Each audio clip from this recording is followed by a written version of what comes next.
SLM bus ನೋಡಿ ನಮ್ಮ ಗಾಡಿದು 10 ವೀಲ್ದು ಕ್ಲಚ್ ಲೋಡಿಂಗ್ ಹೋಗಿತ್ತು. ಕ್ಲಚ್ ಲೋಡಿಂಗ್ ಹೋಗಿದ್ಮೇಲೆ ಎಲ್ಲ ಫುಲ್ ಸೆಟ್ಟೆ ತೊಗೊಂಡೆ. ಮತ್ತು ಯಾಕಂದರೆ ಒಂದು ಲೋಕಲಲ್ಲೆಲ್ಲ ಚೆನ್ನಾಗಿರೋದು ಅಂದ್ಬಿಟ್ಟು ಲೈಲ್ಯಾಂಡ್ ಕಂಪ್ನಿದೆ ತೊಗೊಂಡು ಎಲ್ಲ ಚೆಕ್ ಮಾಡಿಸಿ ಮತ್ತು ಎತ್ಕೊಂಡು ಫಿಟ್ ಮಾಡಿಸೋಣ ಅಂತ ಮೆಕ್ಯಾನಿಕ್ ಹತ್ರ ತೊಗೊಂಡೋಗ್ತಾ ಇದ್ದೀನಿ. ಅವ್ರು ಮೆಕ್ಯಾನಿಕ್ ಎಲ್ಲ ಬಿಚ್ಚಿ ಎಲ್ಲ ನೀಟಾಗೆಲ್ಲ ತೊಳ್ಕೊತಾಯಿದ್ರು. ರಿವೀಲು ಫುಲ್ ಸೆಟ್ಟೆಲ್ಲ ಬಸ್ಸಲ್ಲಿ ತೊಗೊಂಬಂದೆ.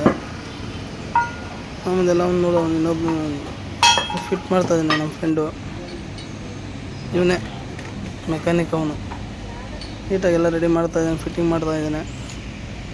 ಫಿಟ್ಟಿಂಗ್ ಎಲ್ಲ ಆದಮೇಲೆ ಬಂದು ಗಾಡಿಗೆ ಸೆಟ್ ಮಾಡ್ತಾಯಿದ್ದಾರೆ. ಗಾಡಿಗೆ ನೋಡಿ ಫಿಟ್ ಮಾಡ್ತಾಯಿದ್ದಾನೆ. ಗೇರ್ ಬಾಕ್ಸ್ ಆ ಕಡೆ ಇದೆ. ಅದೆಲ್ಲ ಆಯಿತು, ಫಿಟ್ ಮಾಡಿ ಮತ್ತು ನೋಡಿ ಎಲ್ಲ ಚೆಕ್ ಮಾಡ್ತಾಯಿದ್ದಾನೆ. ಬೋಲ್ಟ್ ನಟ್ ಎಲ್ಲ ಟೈಟ್ ಆಗ್ತಾಯಿದ್ದಾನೆ.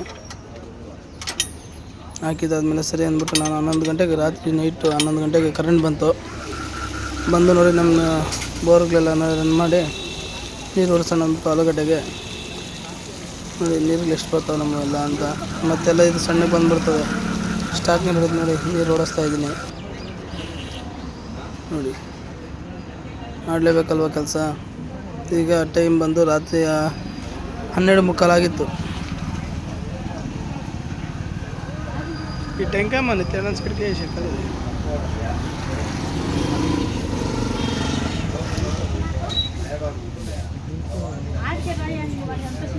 12:45 అయిందప్ప టైము. 3 గంటలకు 12